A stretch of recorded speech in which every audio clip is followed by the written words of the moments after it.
My name is Jake, a 43-year-old single man. There's a reason why I'm still single at this age. It's because I'm too busy with work. So, I didn't have time to get a girlfriend, and I just ended up coming home exhausted from work every day. Just when I was thinking my daily grind had no excitement, I got a message from an old classmate who also remains single at 43. His name is Noah. Noah went to the same middle school as I did, and he was incredibly smart, going on to one of the top high schools in the state. After that, he apparently went to the Ivy League. Maybe that's why, but he always seemed condescending in his Facebook posts. Hey, we're having a mixer with us single guys in our 40s and some cute girls, so come join us. Well, you'll just be there to make us look better, though. For a moment, I thought to myself, who is this guy? But I decided to join the mixer, thinking there might be hope. For someone like me who doesn't have a girlfriend, a mixer is a great opportunity. If I find a girlfriend there, maybe I could even get married. I knew I was getting into late marriage territory, but I still wanted to get married and build a warm family. So, I headed to the stylish bar on the appointed day. Even though it was a bar, it was a bit on the pricier side, with an atmosphere that women would like.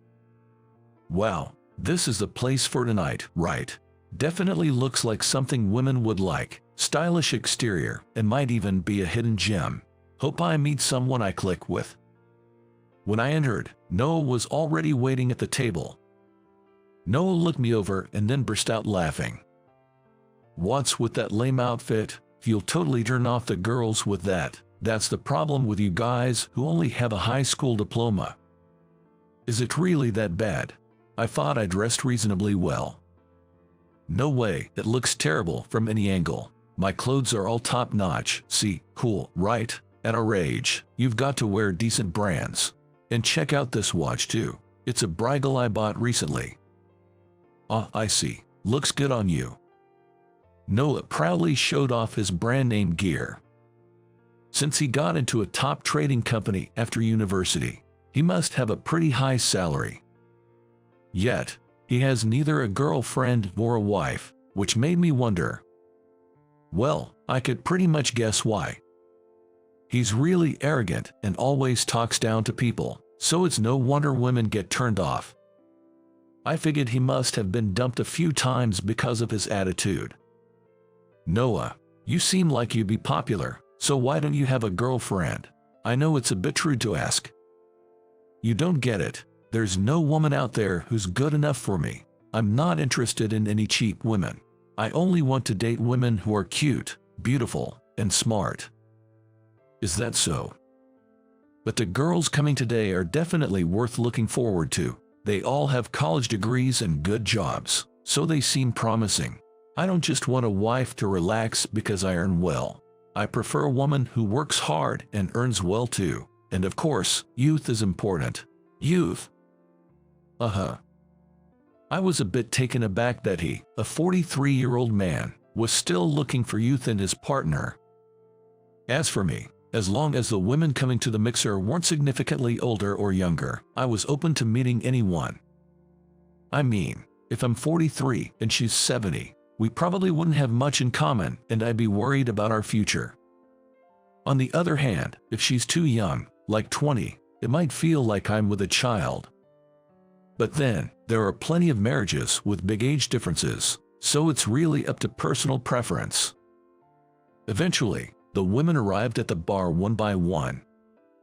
They were all tall and stylish, with great figures. Their faces were pretty too. If they told me they were reader models, I'd believe them. Hey, welcome. Been waiting for ya. Sorry we're late. The train was delayed. No worries, no worries. I got stuck in traffic too, sorry. It's all good. I forgive pretty faces. What's with this guy?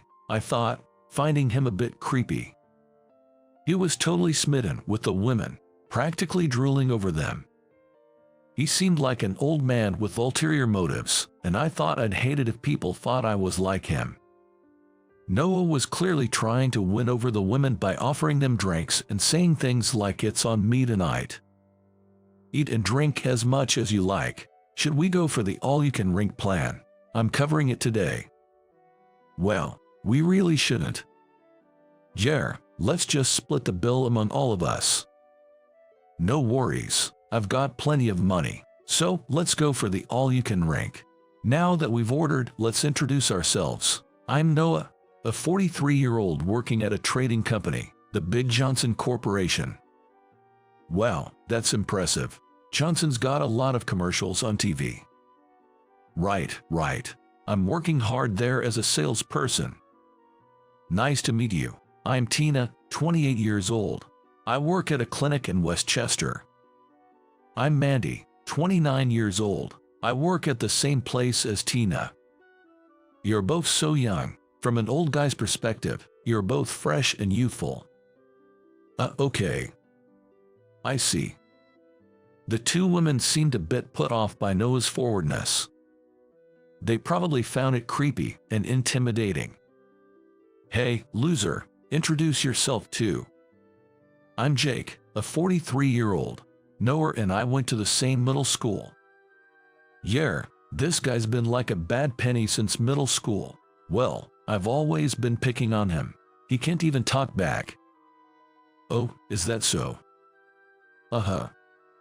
Sorry to say, Mandy and Tina, but I only invited him for making up the numbers. He's the absolute loser. A high school grad and dirt poor. Who'd want to be with such a dumb and broke guy, right? It's impossible from the start, isn't it? Come on, what are you talking about? That's right. What? Then the two women came over to me. They sat down on either side of me, leaving Noah looking bewildered. Hey, why aren't you revealing your identity, Dr. Davis? Yeah. I'm sorry, I didn't expect you two to be here. Come on, I was so surprised. I was wondering how long I should keep quiet. Jer, we heard rumors that you were married, so we thought we shouldn't say anything. I'm not married, I'm single. Really? Was the story about you taking off your ring for work a lie? That was just a silly rumor someone started. As we were talking, Noah looked over in surprise. Then he opened his mouth in shock and said in a low voice, "What do you mean by Dr. Davis?" Because he's the director of the clinic where we work. What? He runs a pediatric clinic in Westchester, right? That's right, Noah, I'm a doctor. Wait, how are you a doctor? Weren't you just a high school grad who became a part-time worker? True, I was pretty bad at school and only went to a lower-tier high school. After failing college entrance exams, I wasn't a part-time worker. I was attending a prep school. What? I really wanted to get into medical school. Remember how my younger brother was always sick and in and out of the hospital? Well, he's doing fine now, but I wanted to become a pediatrician. So, it was just a rumor. You might have thought I was always free, but I wasn't. I was busy studying. Even my high school teachers laughed at me when I said I wanted to go to medical school because I was such a poor student. But your family was poor, right? You lived in a rental house, and your dad didn't earn much, and your mom worked part-time. How could someone like you afford medical school? That's why I went to J Medical University, where the tuition was practically free. After graduating, I had to work in an underserved area for a few years. In fact, I worked on an island. After that, I opened my own practice. Wow. I was falling behind everyone else even in a low-tier high school, and it was faster to count my grades from the bottom up. No matter how much I studied, I just couldn't get good scores, and I was worried I might not even graduate. I just didn't know how to study effectively. But I had a dream. I wanted to become a doctor and save many children. I have a brother who is 10 years younger than me. He has been frail since birth, suffering from conditions like asthma, which led to numerous hospitalizations. Growing up seeing my brother like that made me want to become a pediatrician and help lots of children. However, our family was very poor, so there was no way I could even dream of attending university, let alone medical school. That's why I looked for a university where the tuition fees would be as low as possible. J Medical University was one of them. In exchange for free tuition, I had to work in an underserved area after graduating and becoming a doctor. I had the option of either this university or B medical school. I got into both, but I chose J Medical University because it was my preferred choice. My tuition for the prep school was covered by a well-off uncle. Thanks to him, I was able to focus solely on my entrance exam studies without needing to work part-time during my gap year. Knowing our family's financial struggles, my uncle offered to continue supporting me even after I got into J Medical University. But I felt too guilty to accept that and managed on my own afterward. Well, that's why I'm a doctor and the director of a clinic now, so I'm not poor anymore. Why are you a doctor? How much do you make a year? Well, our clinic does quite well, so maybe around $350,000. What? And what about you, Noah? Me, $60,000. I see. I thought he'd make more since he works at a trading company. But his salary was lower than I expected, so he probably doesn't hold a significant position. It's not really my concern, and I don't care much about it. I don't intend to compete with him or look down on him. I just didn't want him to belittle me anymore. It's one thing to mock me for being from a low-tier high school, but I don't want him to ridicule our poverty. My dad became unable to work in physical jobs due to a leg injury, and my mom, lacking education, could only take on simple part-time work. But I never resented my parents. They worked hard to ensure my brother and I could attend high school and always made our modest meals enjoyable. I managed to get into that university on my own, while my brother, much smarter than me, got into a prestigious private university on a scholarship. He passed the bar exam on his first try and became a lawyer. Now, his asthma has cleared up, and his allergies have mostly subsided. He's living a healthy life. Seeing my brother, who was once so frail, working hard motivates me to do my best too. Noah, what's wrong? You're looking a bit pale. Jer, haven't you been drinking too much? You've been downing drinks. I'm fine. Really, but you're pale as a ghost. If you're feeling unwell, just let us know. We're nurses, after all. That's right. Maybe, I'd like you two to hold my hand. Just kidding. What? What did you say? And maybe a lap pillow or a back pad would be nice too. Ack, that's the worst. That's creepy. Really? Isn't that just harassment? It was terrible enough that you were mocking Dr. Davis. So, Noah, that's the kind of person you are. Exactly. Were you looking at us with that kind of perspective? That's creepy. We don't want to be here anymore. I'm really sorry you both had to go through this after coming here. It's not your fault, don't worry. We were just asked to come by a friend who knows Noah. Yes, it's not your fault. Mandy, Tina. Let's go, Dr. Davis. We'll be ruined if we keep hanging around such a terrible person. You're right. So, we left some money and departed. Noah had insisted on covering everything to show off, but we didn't want to leave a bad taste by letting him pay, so we paid for our own shares. After that, I forgot about Noah and kept myself busy with work. In winter, the number of children catching colds or the flu increases, and it's a tough time. There are kids struggling with asthma like my brother used to, and I'm glad he's doing well now. I work hoping that these kids will one day be as healthy as my brother. One evening, exhausted, I went to the supermarket and saw a tired-looking woman at the cash register. Her name is Amy. Amy's child has asthma and often visits my clinic. Amy, a single mother, leaves her child with her parents and works from morning till night. While I was examining her child, Amy always looks at, saying things like, "If only I had given birth to a stronger child," or "If I had more education, I could have landed a better paying job to support this child." But from my perspective, Amy seemed to be trying too hard. Dr. Davis. Amy, good evening. You shouldn't only eat ready-made meals. It's not good for your health, you know. Well, I'm single and there's no one to cook for me, and cooking for myself is quite tough. I usually just eat and then crash. It's quite embarrassing. It's really worrying. You really shouldn't work yourself to the point of collapsing. Amy efficiently scanned the ready-made meals I had chosen. After eating the meals and a salad at home, I couldn't stop thinking about Amy.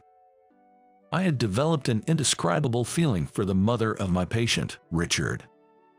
But it seemed Amy felt the same way. On a day off, I went out for a stroll and happened to run into Amy and Richard. They ran towards me, hand in hand, looking very close. "Are you out for a walk too, Dr. Davis?" "Yes, I've been feeling quite out of shape, so I was thinking of walking a bit further today." "Why don't you walk with us? Richard has been getting stronger recently and seems to enjoy walks. It's all thanks to you, doctor."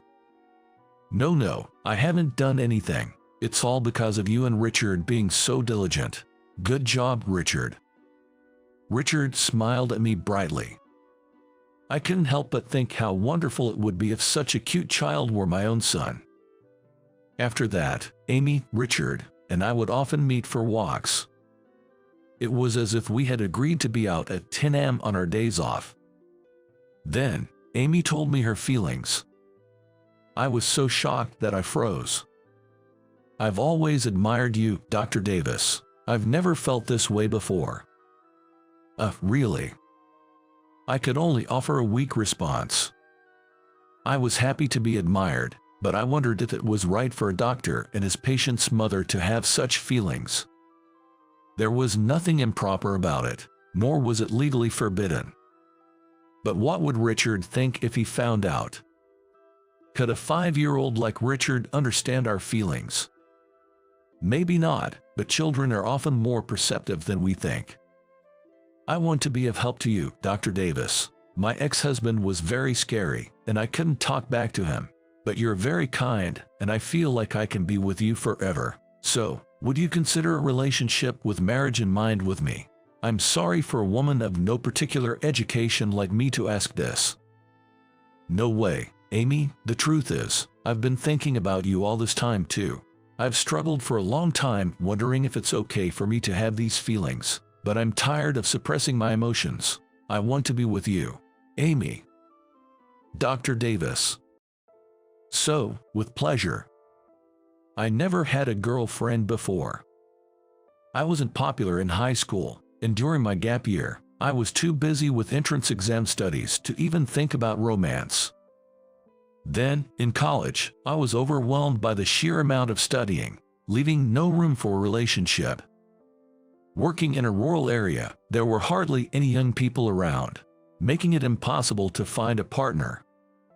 Since returning and starting my own clinic, I've been too busy to even consider dating, just getting through each day. But I realized those were just excuses. Even people who are busy with work manage to have fulfilling personal lives. I find my job rewarding and don't think it's uninteresting or unenjoyable. But I still want to enrich my private life.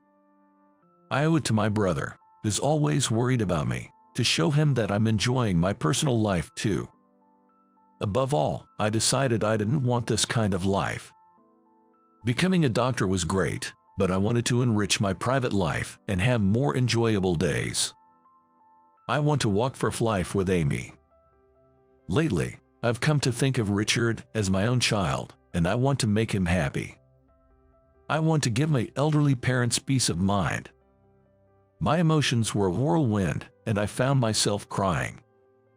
After that, Amy and I started dating seriously and got married. Amy became my wife, and Richard became my son. At our wedding, our parents and my brother were delighted. "Mom, everything is delicious today." "Really? I made it lighter for Dad's health, but I'm glad it's okay." "Yeah, I used to eat only heavily flavored dishes and eat out, so this is a refreshing change. Delicious, right, Richard?" Richard, who loves potatoes, had seconds of the meat and potatoes. He used to be frail, but he's gotten much stronger recently, so he doesn't need to visit the clinic as often.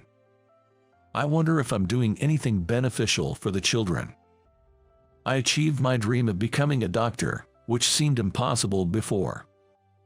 And now I have such a warm family. It was a late marriage, but that didn't matter to me. But I'm not sure if I'll be healthy when Richard grows up. I'm busy, and I might suddenly pass away. But my wife takes care of me, and I'm also exercising to stay as healthy and live as long as possible.